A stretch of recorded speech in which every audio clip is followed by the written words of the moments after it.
ನಮಸ್ಕಾರ. ನಾನು ಸಿಗ್ಲಿ ಬಶ್ಯಾ, ಕನ್ನಡದ ಕಂದ ಕಾನೂನು ಪಂಡಿತ ಸಿಗ್ಲಿ ಬಶ್ಯಾ ಅಂತ ಕರೀತಾರೆ. ಟವರ್ ಹತ್ತಿ ಪವರ್ ಪಡೆದು ಮರ ಹತ್ತಿ ಅಮರಾಗಿ 33 ತಾಸು ಗಿಡದಲ್ಲಿ ಕುಂತು ನಾನಿದ್ದ ಜಾಗಕ್ಕೆ 2 ಸಲ ನ್ಯಾಯಾಧೀಶರನ್ನ ಕರೆಸಿಕೊಂಡಂಥ ಬಶ್ಯಾ ನಾನು. ಇವತ್ತು ಬಿ ಜೆ ಪಿಯವರು ಇವತ್ತು ಯಾವ ರೀತಿ ಆಟ ಆಡಲಿಕ್ಕೆ ಹೊಂಟಿದ್ದಾರೆ ಮತ್ತು ಕಾಂಗ್ರೆಸ್ಸಿನಲ್ಲಿ ಇವತ್ತು ಕಾಂಗ್ರೆಸ್ ಪಕ್ಷದಲ್ಲಿ ಡಿ ಕೆ ಶಿವಕುಮಾರ್ ಅವ್ರನ್ನ ಒಂದು ಕಡೆ ಇಟ್ಟು ಸಿದ್ದರಾಮಯ್ಯ ಅವ್ರನ್ನ ಒಂದು ಕಡೆ ನಿಲ್ಲಿಸಿದರೆ ಪ್ರತಿ ಕರ್ನಾಟಕದ 600 ಕೋಟಿ ಕನ್ನಡಿಗರು ಗುರು ಶಿಷ್ಯರು ಅಂತ ಎಲ್ಲರೂ ಹೇಳ್ಬೋದು. ಆದರೆ ಸಿದ್ದರಾಮಯ್ಯವರ ಸಮಾನತೆಯಲ್ಲಿ ಜನ ಇತಿಹಾಸ ತಗೊಳ್ಳೋ ಶಕ್ತಿ ಡಿ ಕೆಗಿಲ್ಲ. ಯಾಕಂದರೆ ಇವತ್ತು ಸಿದ್ದರಾಮಯ್ಯವರ ಶಕ್ತಿ ಭಕ್ತಿ ಎಲ್ಲ ಮೆಚ್ಚಿಕೊಂಡು ಇವತ್ತು ಅಲ್ಪಸಂಖ್ಯಾತರು ದಲಿತರು SC STಗಳು ಕೈ ಜೋಡಿಸಿ ಮತ್ತು ಏನು ಶೂದ್ರ ಅನ್ನಂಥದ್ದೇನೈತಲ್ಲ, ಈ ಶೂದ್ರ ಅನ್ನಂಥ ಕಂಬಾರ ಕುಂಬಾರ ಸುಣಗಾರ ಸಂಗಾರ ಎಳುವ ನೇಕಾರ ಮಡವಾಳ ತಡವಾರ ಗಾಣಿಗ ಗೊಲ್ಲ ಯಾದವ ಕುರುಬ ವೀರಶೈವ ಹಿಂದೂಲಿಂಗವಂತ ಬಂಜಾರ ರೆಡ್ಡಿ ಕೊರಮ ಕೊರಚನಂಥವು ಏನು ಶೂದ್ರ ಜಾತಿಗಳದವಲ್ಲ, ಇವರು ಬಸವಣ್ಣವ್ರು ಹೆಂಗೆ ಇವ್ರನ್ನ ಶೂದ್ರನ್ನ ಹೆಂಗೆ ಎತ್ತಿ ಹಿಡಿದ್ರು ಹಂಗೆ ಶೂದ್ರ ಇತಿಹಾಸವನ್ನು ಎತ್ತಿ ಹಿಡಿಲಿಕ್ಕೆ ಎತ್ತಾಗಿ ಬಂದಂಥ ಟಗರಾಗಿ ಬಂದಂಥ ಆ ಕುರುಬ ಕುಲದ ರೇವಣ ಸಿದ್ಧನ ಮಗ ಸಿದ್ದರಾಮಯ್ಯವರು ಈ ಕರ್ನಾಟಕದ ಒಂದು ನಕ್ಷತ್ರ.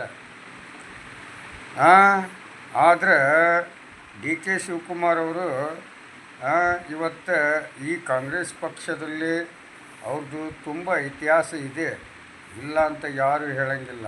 ಯಾಕಂದರೆ ಸಿದ್ದರಾಮಯ್ಯವರ ಆಡಳಿತದಲ್ಲಿ ಸೇವೆ ಮಾಡಬೇಕನ್ನೋರು ಬೇಕಾದಷ್ಟು ಜನ ಬಿ ಜೆ ಪಿಯಿಂದ ಕಾಂಗ್ರೆಸ್ಗೆ ಬರೋರು ಬೇಕಾದಷ್ಟು ಜನ ಸಿದ್ದರಾಮಯ್ಯವರು ಕರೆಸ್ಕೊಳ್ಬೋದಾಗಿತ್ತು. ಅವ್ರು ಒಂದು ಮಾತು ಹೇಳಿದ್ರೆ ಎಲ್ಲರೂ ಬರ್ತಾರೆ, ಯಾಕಂದ್ರೆ ಅವರ ಇತಿಹಾಸನ ಹಂಗೈತಿ.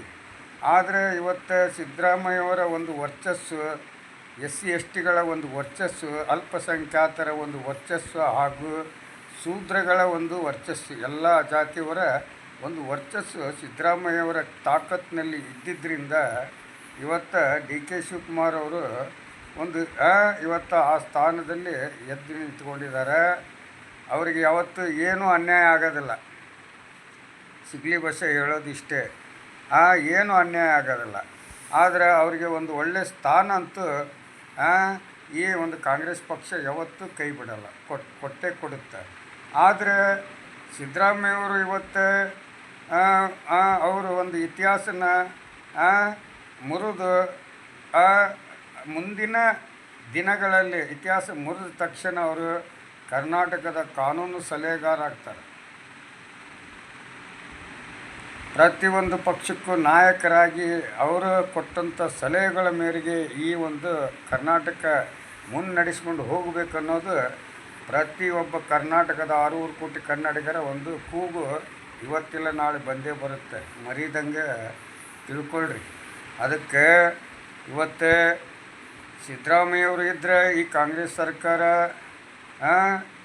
ಮುಂದೆ ಎಷ್ಟು ವರ್ಷಗಳ ಕಾಲನೂ ಹಾಗೆ ಮುಂದುವರಿತಾನೆ ಹೋಗ್ತೈತಿ.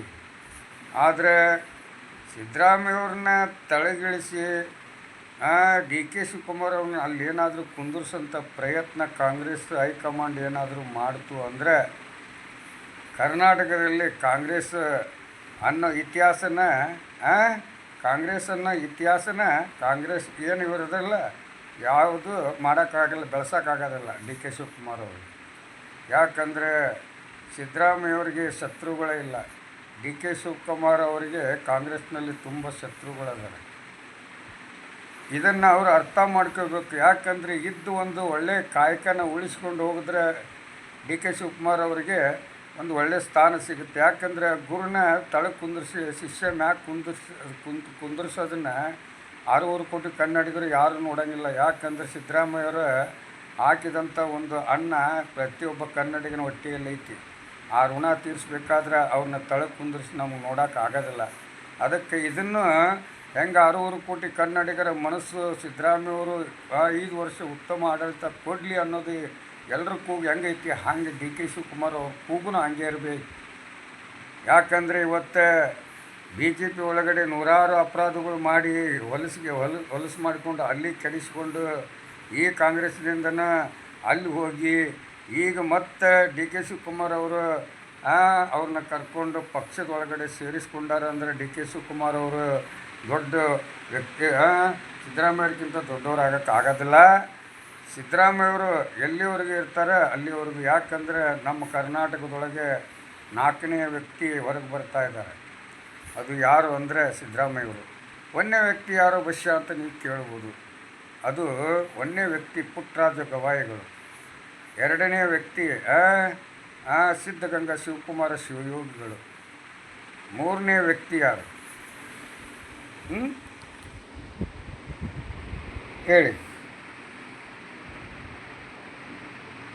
ಅದಕ್ಕೋಸ್ಕರ ಹಾಗೆ ನಮ್ಮ ಬಿಜಾಪುರ ಸಿದ್ದೇಶ್ವರ ಅವರು ಇತಿಹಾಸಗಾರರು, ಪವಾಡ ಪುರುಷರು, ಒಳ್ಳೆ ಜ್ಞಾನಿಗಳು.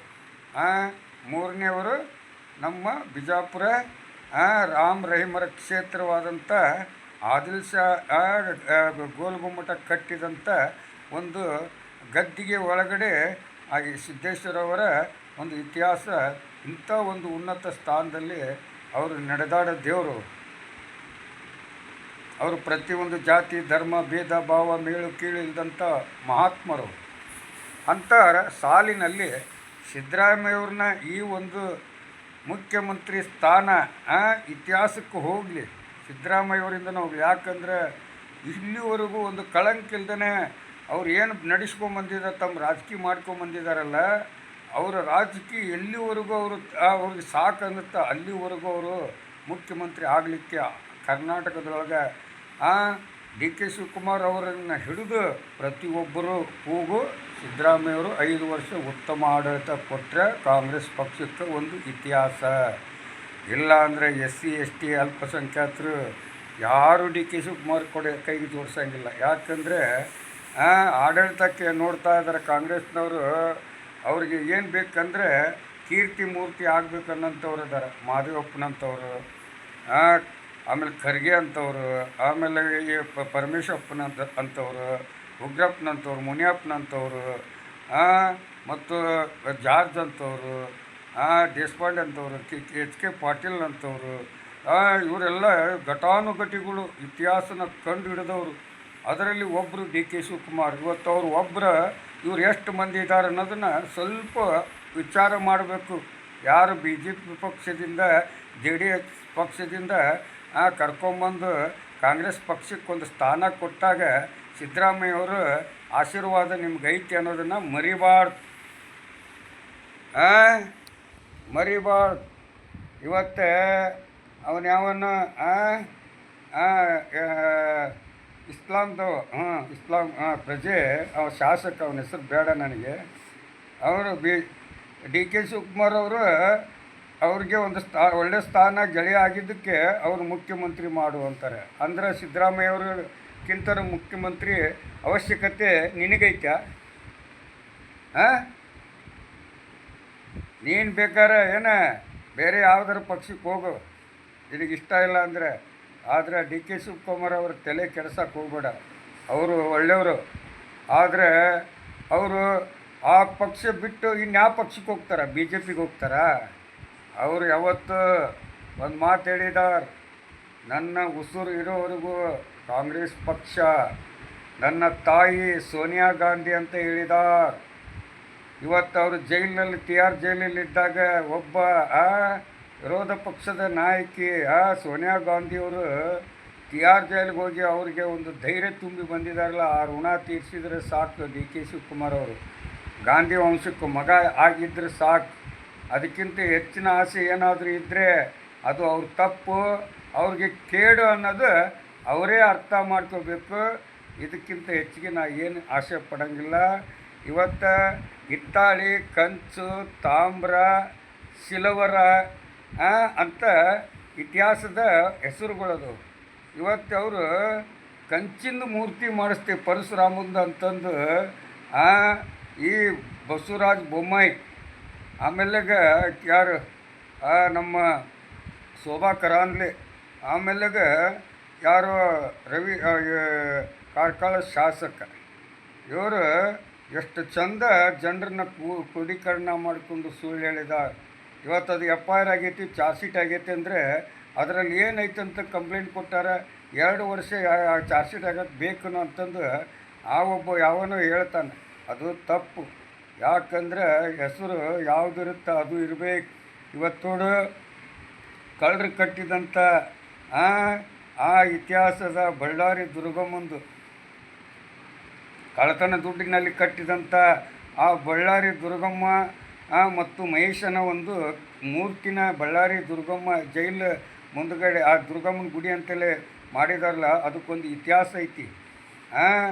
ಈ ಪರಶುರಾಮನ ಮೂರ್ತಿ ಕಟ್ಟಿ ಅದಕ್ಕೆ ಅವಮಾನ ಆಗಂಥದ್ದು ಇವತ್ತು ಜನರ ಮನಸ್ಸಿನಲ್ಲಿ ಮೂಡಿಸಿದಂಥ ಇತಿಹಾಸ ಅದಕ್ಕೈತಿ. ಅದಕ್ಕೋಸ್ಕರ ದಯವಿಟ್ಟು DK ಶಿವಕುಮಾರ್ ಅವರು ಅರ್ಥ ಮಾಡ್ಕೋಬೇಕು. ನಿಮಗೆ ಎಲ್ಲಿವರೆಗೂ ಒಳ್ಳೆ ನೋಡಿಲ್ಲ, ಏನು ತೊಟ್ಟಿಲೆಗಳಂತ ಆಗ ಕೈ ಹಾಕಿ ತೆಗೆದು ಬಸಂತ ಗಂಡನೇ ಇಲ್ಲ. ಬಿತ್ತಿದ ಬೀಜ ಆಗ ರೈತನ ಕೈಯಾಗ ಕೊಟ್ಟರೆ ಆಗಪ್ಪ ಬಿತ್ತಿದ ಬೀಜ ಆಗ ರೈತನ ಕೈ ಕೊಟ್ಟರೆ ಆಗ ಬೆಳಿತೀನಂತ ರೈತನಿಲ್ಲ. ಪಾಠ ಓದೋ ಪರೀಕ್ಷೆ ಬರೋಕ್ಕಾಗಲ್ಲ. ಒಂದು ಸಲ ನೀನು ರೌಡಿ ಅಂತಂದು ಹೇಳ್ಕೊಂಡು ಇವತ್ತು ಇಂಥ ಒಂದು ದೊಡ್ಡ ಉನ್ನತ ಸ್ಥಾನದಲ್ಲಿ ಬೆಳೆದು ಕರ್ನಾಟಕದಲ್ಲಿನ ನಂಬರ್ 1 ಶ್ರೀಮಂತ ಆಗಿ ಇವತ್ತು ಆ ಕಾಂಗ್ರೆಸ್ ಪಕ್ಷ ನಿನಗೇನು ಕೊಡ್ತು ಅದಕ್ಕೆ ನೀನು ಏನು ಕೊಡಬೇಕು ಅನ್ನೋದು DK ಶಿವಕುಮಾರ್ ಅವರ ಆತ್ಮದಿಂದ ತಿಳ್ಕೊಂಡು ನಿನ್ನ ಗುರು ಆದಂಥ ಸಿದ್ದರಾಮಯ್ಯವರ ಆಶೀರ್ವಾದ ಸದಾ ನಿನ್ನ ತಲೆ ಮೇಲೆ ಇದ್ದರೆ ನಿನಗೆ ಮುಂದಿನ ದಿನಗಳಲ್ಲಿ ಒಂದು ಸ್ಥಾನ ಕಾಂಗ್ರೆಸ್ ಕೊಟ್ಟೇ ಕೊಡುತ್ತೆ. ಅದನ್ನು ನೀನು ಒಳ್ಳೆ ಮನಸ್ಸಿನಿಂದ ಕಾಂಗ್ರೆಸ್ನ ನಡೆಸ್ಕೊಂಡು ಹೋಗು.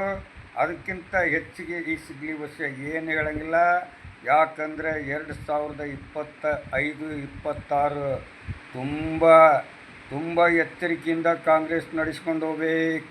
ಯಾಕಂದ್ರೆ ನರೇಂದ್ರ ಮೋದಿಯವರು ಇವತ್ತು ನಾ ಕೇಳ್ತೀನಿ, ನರೇಂದ್ರ ಮೋದಿಯವರಿಗೆ ನಮ್ಮ ಕರ್ನಾಟಕದ CM ಸಿದ್ದರಾಮಯ್ಯವರ ಒಂದು ನಮ್ಮ ಸಿಗಂಧೂರೇಶ್ವರಿ ತಾಯಿ, ಆ ತಾಯಿ ದರ್ಶನಕ್ಕೆ CM ಸಿದ್ದರಾಮಯ್ಯವರು ಖಂಡಿತವಾಗಿ ಬರ್ತಿದ್ರು ಅವರು. ಆದರೆ ಅವರಿಗೆ ಕೊಟ್ಟ ಮೆಸೇಜ್ಗಿಂತ ಮೊದಲು ಒಂದು ಯಾವುದೋ ಒಂದು ಫಂಕ್ಷನ್ಗೆ ಅವರು ಹೋಗಬೇಕಾಗಿತ್ತು. ಅದನ್ನು ಮುರಿದು ಇದಕ್ಕೆ ಹೋಗೋಂಥ ವ್ಯವಸ್ಥೆ ಅವ್ರಿಗೆ ಬರಲಿಲ್ಲ. ಯಾಕೆ ಬರ್ತಿತ್ತು? ಯಾಕಂತಂದರೆ ಇವರು ಅವರಿಗೆ ಯಾವುದೂ ಮಾಹಿತಿ ಕೊಟ್ಟರು ಅದು ಉಪಯೋಗ ಆಗಲಾರ್ದಂಥ ಸಂದರ್ಭದಲ್ಲಿ ಕೊಟ್ಟರೆ ಅದಕ್ಕೆ ಮನಸ್ಸು ಯಾರಿಗೂ ಒಗ್ಗಂಗಿಲ್ಲ. ಹಿಂದೆ ಶ್ರೀರಾಮನ ಇತಿಹಾಸಕ್ಕೂ ಹಾಗೇ ಮಾಡ್ತು BJP. ಈಗ ನೋಡಿದರೆ ಈ ರೀತಿ ಮಾಡ್ತು ಮತ್ತು ಸಿದ್ದರಾಮಯ್ಯವ್ರ ಮೇಲಿನ ಬೂಗೆ ಕುಂದಿರ್ತೈತಿ. ಇದು ತಪ್ಪು. ಯಾಕಂದರೆ ಆ ಒಂದು ಕರೆಂಟ್ ರಸ್ತೆ ಇಲ್ಲದಂಥ ಆ ಸಿಗಂಧರೇಶ್ವರಿ ತಾಯಿ ಇವತ್ತು ಸಾಗರದಿಂದ ಇವತ್ತು ಆ ಕಡೆಯಿಂದ ಒಂದು ಜನಸಂಪರ್ಕ ಇಲ್ಲದಂಥ ಒಂದು ತಾಣದಲ್ಲಿ ಗದ್ದಿಗೆ ಆಗಿ ಕುಂತು ಇತಿಹಾಸ ಕೊಟ್ಟಂಥ ಆ ಸಿಗಂಧರೇಶ್ವರಿ ಇತಿಹಾಸಕ್ಕೆ ಈ ಸಿಗಲಿ ವಿಷಯ ಸದಾ ಸಲ್ಯೂಟ್ ಹೊಡಿತಾನೆ. ಯಾಕಂದರೆ ನಾನು ಶಿವಮೊಗ್ಗ ಜೈಲಲ್ಲಿ ಸುಮಾರು 8 ಕೇಸು ಬಟ್ಟೆಗಳದಲ್ಲಿದ್ದಾಗ ಅದೇ ಸಾಗರ ಮುಖಾಂತರ ಹೋಗ್ತಾ ಇದ್ದಾಗ ಆ ತಾಯಿ ನೆನೆಸ್ಕೊಂಡು ನನಗೆ ಬಿಡುಗಡೆ ಮಾಡಿಸ್ಕೊಂಡಂಥ ಬಸ್ಸೇ ಅದೀನಿ. ಯಾಕಂದರೆ ಜೋಗ ಈ ಕಡೆ ಆಸು ಹೋಗ್ತಿದ್ದೆ ನಾನು ಪ್ರತಿ 14 ದಿನಕ್ಕೊಮ್ಮೆ ಆ ಬಸ್ನಲ್ಲಿ ಹೋಗ್ಬೇಕಾದ್ರೆ ಆ ತಾಯಿ ನೆನೆಸ್ಕೊಂಡು ಹೋಗ್ತಿದ್ದೆ. ನನಗೆ ಆ ತಾಯಿ ದರ್ಶನ ಯಾವಾಗ ಕರಿತಾಳ ಅವತ್ತು ನಾನು ಹಾಜರಿರ್ತೀನಿ. ಆದರೆ ಆ ತಾಯಿ ದರ್ಶನಕ್ಕೆ ಸಿದ್ದರಾಮಯ್ಯರು ಮನಸ್ಸು ಬರಬಾರ್ದು ಅನ್ನೋ ಉದ್ದೇಶ ಈ ಕರ್ನಾಟಕ BJPಗರದು. ಯಾಕಂದರೆ ನಮ್ಮ ಒಬ್ಬ ಯಾಕಂದರೆ ನಿತಿನ್ ಗಡ್ಕರಿ ಅವರು ಪ್ರಧಾನಮಂತ್ರಿ ಆದರೆ ಈ ದೇಶಕ್ಕೆ ಮತ್ತು ಕರ್ನಾಟಕಕ್ಕೆ ಒಳ್ಳೆ ಆಡಳಿತ ಕೊಡ್ತಾರೆ ಅನ್ನೋದು ಈ ಸಿಗಲಿ ಬಸ್ಸನಿಗೆ ಅಷ್ಟೇ ಅಲ್ಲ, ಕರ್ನಾಟಕದ ಜನತೆಗೂ ಗೊತ್ತು. ಆದರೆ ಗಡ್ಕರಿ ಅವರಿಗೆ ಒಂದು ಸ್ಥಾನ ಕೊಡಬೇಕು ಅನ್ನೋದು ನನ್ನ ಆಸೆ. ಪ್ರಧಾನಮಂತ್ರಿ ಬಿ ಜೆ ಪಿ ಒಳಗಿಂದ ಅವ್ರು ಏನಾದರೂ ಗೆದ್ದರೆ ಕೇಂದ್ರದಲ್ಲಿ ಅವರೇ ಬರಬೇಕು. ಅವರೇ ನಿಂತರೆ ಗೆಲ್ತಾರೆ, ಇಲ್ಲಾಂದರೆ ಯಾರು ನಿಂತರೂ ಗೆಲ್ಲಂಗಿಲ್ಲ. ಇದು ಮಾತ್ರ ಸತ್ಯ. ಅದು ಯಾಕಂದರೆ ಅವರಲ್ಲಿ ಇವತ್ತಿನ ಮೋದಿಯವರು ಈ ದೇಶಕ್ಕೆ ಬಡತನ ಹಸು ನೀಗಿಸಿದ್ದೀನಿ ಅಂತ ಹೇಳ್ತಾರೆ. ಆದರೆ ಹಸ್ಕೊಂಡವ್ರು ತುಂಬ ಜನ ಇನ್ನೂ ಬೆಳೀತಾ ಹೊಂಟಿದ್ದಾರೆ ಅಂತಂದು ಗಡ್ಕರಿ ಅವರು ಹೇಳಿದಾಗ ನನಗೆ ಅವರು ಯಾವ ರೀತಿ ಅವರು ಸರ್ಕಾರನ ಮುನ್ನಡೆಸ್ಕೊಂಡು ಹೋಗ್ತಾ ಇದ್ದಾರೆ ಅನ್ನೋದು ಅವ್ರಿಗೆ ಗೊತ್ತು. ಅದಕ್ಕೋಸ್ಕರ ಡಿ ಕೆ ಶಿವಕುಮಾರ್ ಅವರು ಏನಾದರೂ ಮೋದಿ ಕಡೆ ಏನಾದರೂ ವಾಲಿದರೆ, ಪ್ರಹ್ಲಾದ್ ಜೋಶಿ ಮಾತು ಕೇಳಿದರೆ, ಯಾರವರು ತಮಿಳು ಮುಖ್ಯಮಂತ್ರಿ ಇದ್ಲಲ್ಲ,